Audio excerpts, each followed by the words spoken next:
Good evening, everybody. It is 9:08 here in Florida, and blessings. Okay, you guys, I just want to share some things with you.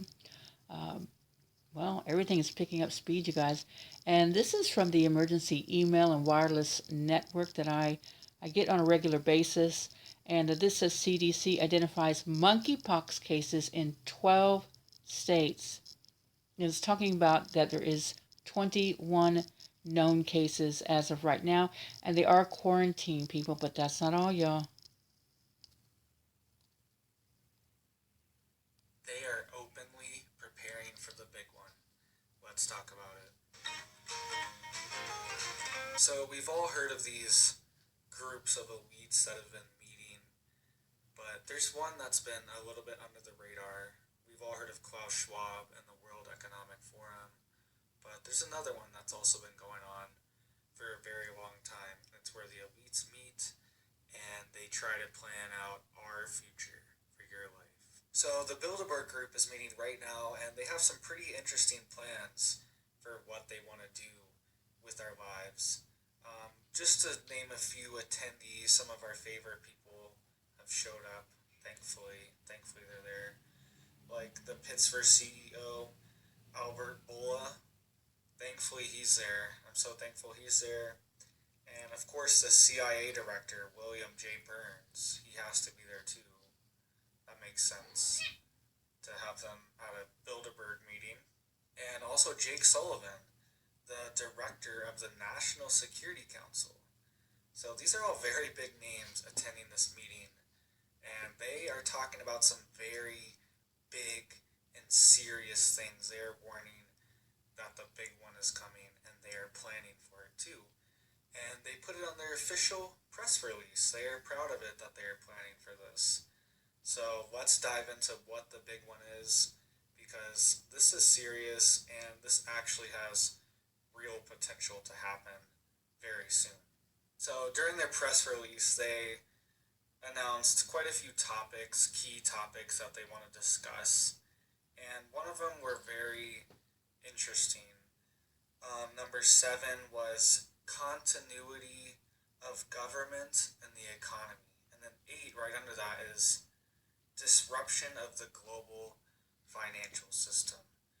So let's tackle that first one, continuity of government. If you've never heard that term, it pretty much means what the government is going to do after SHTF.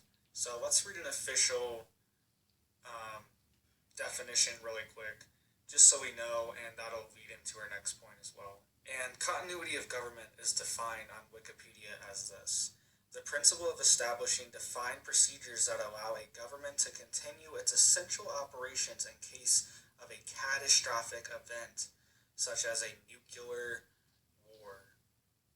Okay? So that's what continuity of government's set up for. It's for giant, big scenarios.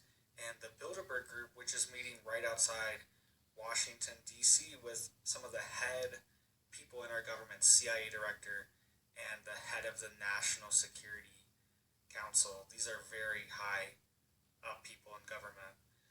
And what would a continuity of government situation look like? Well, continuity of government is kind of a nice way of saying martial law.